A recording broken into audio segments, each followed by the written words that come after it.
Today we're going to be talking about the temple tax in Matthew chapter 17 and a conversation that took place between Jesus and Peter following a conversation between Peter and the Pharisees. Peter is in Capernaum. Jesus is in Capernaum. They're in a city in the region of Galilee. And the collectors of the temple tax come up to Peter and they ask him this question. They say, Peter, does your rabbi, does your teacher, does your master, does he pay the temple tax like everyone else?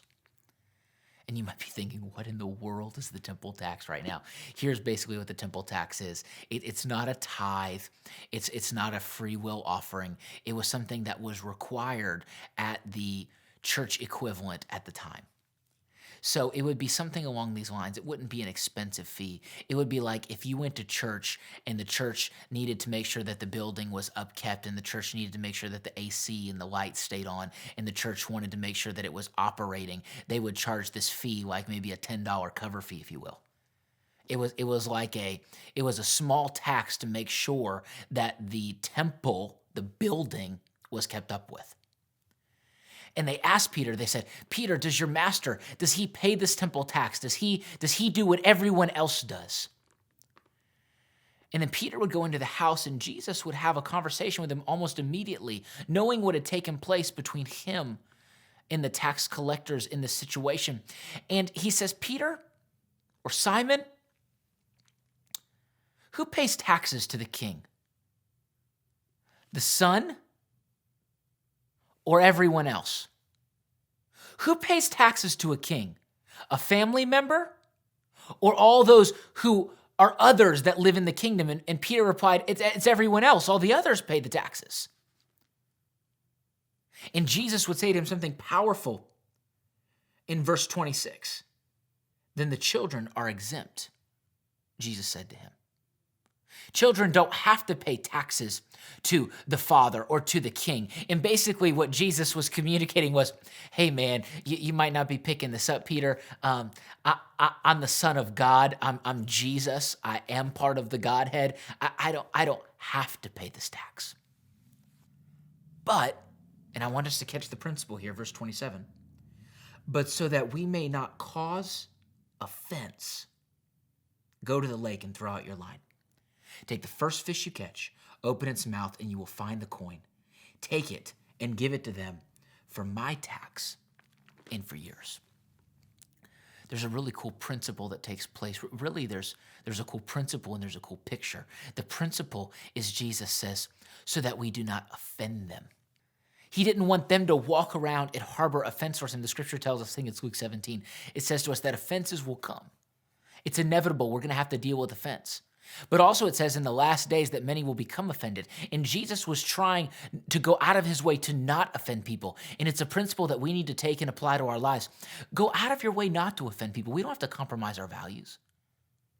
We don't have to do things that are sinful, but we also can go out of our way not to offend people. Paul, a principle that we would see in the scripture is that he would say, to the Jew, I was a Jew. To the Gentile, I was a Gentile. If there were people who were vegetarians, I wouldn't eat meat. Why? Is it sinful to eat meat? No. He was just saying, I just didn't want to offend them in the moment. It was more important for me to win them to Christ than it was to do what I wanted to do or what I had the right to do. It is a powerful principle. Jesus said, I'm not going to offend them. So Peter, we need to pay this tax. And so he says something really cool. He says to Peter, Peter, I want you to go get your fishing rod and I want you to cast the line and I want you to throw the line into the lake and I want you to catch a fish. Now, what's unique about this is every other time that Jesus is with Peter as Peter is fishing, he is often casting a net. He's throwing nets into the water. Peter, James, and John, they would fish together and they would throw these nets into the water, and their quality was found in their quantity. They would catch a lot of fish. But in this story, Jesus wanted him to catch one fish. It wasn't about quantity, it was about quality. He said, I want you to catch this one fish, and this fish will have gold in its mouth. This fish will have what you need. God will be able to provide. It's an incredible picture, and I know we're going to dive deep, but I want you to catch the power of this picture.